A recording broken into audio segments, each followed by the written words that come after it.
I am one of the journalists accused over the years of being in the tank for McCain, writes Richard Cohen of the Washington Post today. Guilty, he confesses. It had to do with McCain's integrity, Cohen explains. It all unraveled for Cohen today. He turned him into little McCain pieces. Quotes, he has become the sort of politician he once despised. McCain has turned ugly. McCain lied about his lying, and once is a tragedy, a second time is farce. John McCain is both.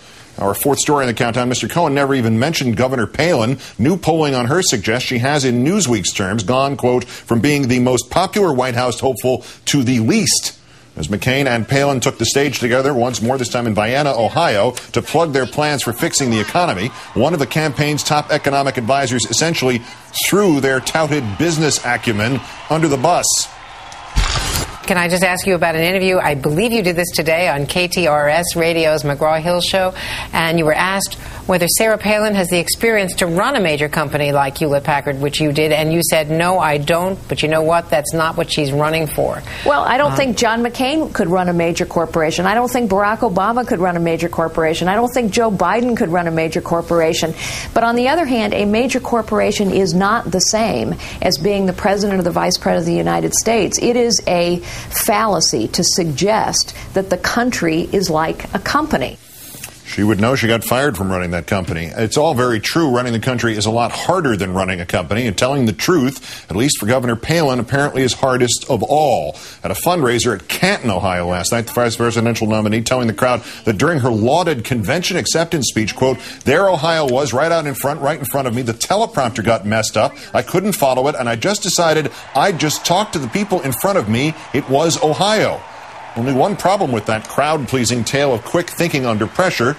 It's not true. Reporters who could see the teleprompter during the governor's speech say there were no serious malfunctions with the machine, a fact backed up by convention organizers. Even more egregious than lying about the teleprompter working was what she actually read off that teleprompter, a quote by an unidentified writer praising President Truman for having been a small-town citizen. The writer was right-wing, McCarthyite, anti-Semitic columnist Westbrook Pegler, who once lamented a botched assassination attempt on President Roosevelt and who later wrote that he was hoping for the assassination of Senator Robert F. Kennedy. I'm joined now by the Washington editor for The Nation magazine, Chris Hayes. Good evening, Chris.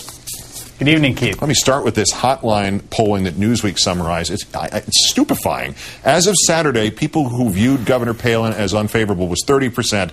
Now it's 36% as of yesterday. As of Saturday, people who viewed her as favorable, 52%. Now it's 48%. She lost 10 points net in 3 days. How does anybody lose 10 points in favorability, popularity in 3 days? I don't know. I mean, if I were a trader on Wall Street, I think I would be shorting Sarah Palin's stock at this point. I mean, and I actually think that's in some ways an apt analogy. You know, clearly the Sarah Palin phenomenon is a bubble in a certain sense. It's like tech stocks. It's like the real estate market. There was a tremendous amount of interest and this kind of cascading positive feedback loop of coverage of her because of she was an appealing person. She clearly was charismatic. She was clearly bright, and she had this compelling personal story. She was new. She was fresh. All of that was sort of the most superficial things we knew about Sarah Palin. And then what happened, and what we've seen over the last week, is people are getting to know what kind of vice president or president Sarah Palin would make, and they are recoiling. Is there something larger in play to this? I mean, who lies about a teleprompter? I mean, read your first major national speech. You're being nominated for the vice presidency, and you do it well off a fully functioning teleprompter. That's impressive enough. Right, but they had that prompter malfunction story out within 20 minutes. We ran it on this network. Why lie when you already got the A+?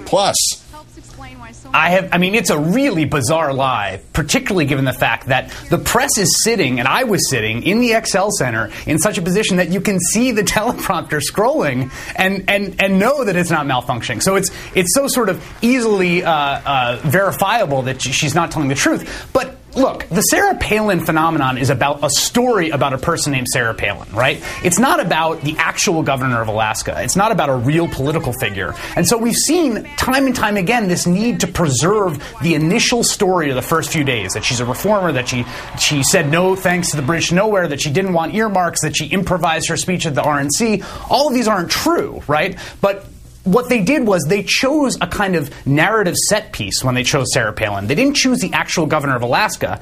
And so what they need to do is dig their heels in and just keep repeating this mythology. I am waiting for she invented the BlackBerry. Oh, they used that already for somebody else. We mentioned this last night as it broke. Suddenly the governor has decided not to meet with the investigator in the Troopergate story. They say the political taint on this committee now is overwhelming, even though it's 3 Republicans and 2 Democrats. How dumb is this? I mean, did she not just keep this story alive rather than making it like a one-day event later on down the trail? Didn't she just turn it into something that lasts until November 4th, presuming she lasts until November 4th? Yeah, I mean, it's the oldest cliche in politics, right? It's not the crime, it's the cover-up, and that seems to be where this story is going. I mean, I don't know. If I was advising Sarah Palin from a purely political perspective, do you want this investigation to go forward, which looks like it would suggest or show that there was some interference in trying to get this person fired, or do you want to try to quash it? Clearly, they've gone for the latter, but then that just makes people think there's something to hide. So they're a little bit boxed in. The crazy thing is that, of course, one would think this is the type of thing that would come up in the vetting process. I don't know if they knew about it and just ignored it, or they figured they could sweep it under the rug. But clearly, they're going to double down on that now. The teleprompter malfunctioned during the vetting process, and nobody remembered what questions to ask. But they did a nice job of improvising the other ones. Chris Hayes of The Nation, as always, Chris, many thanks. Thank you, Keith.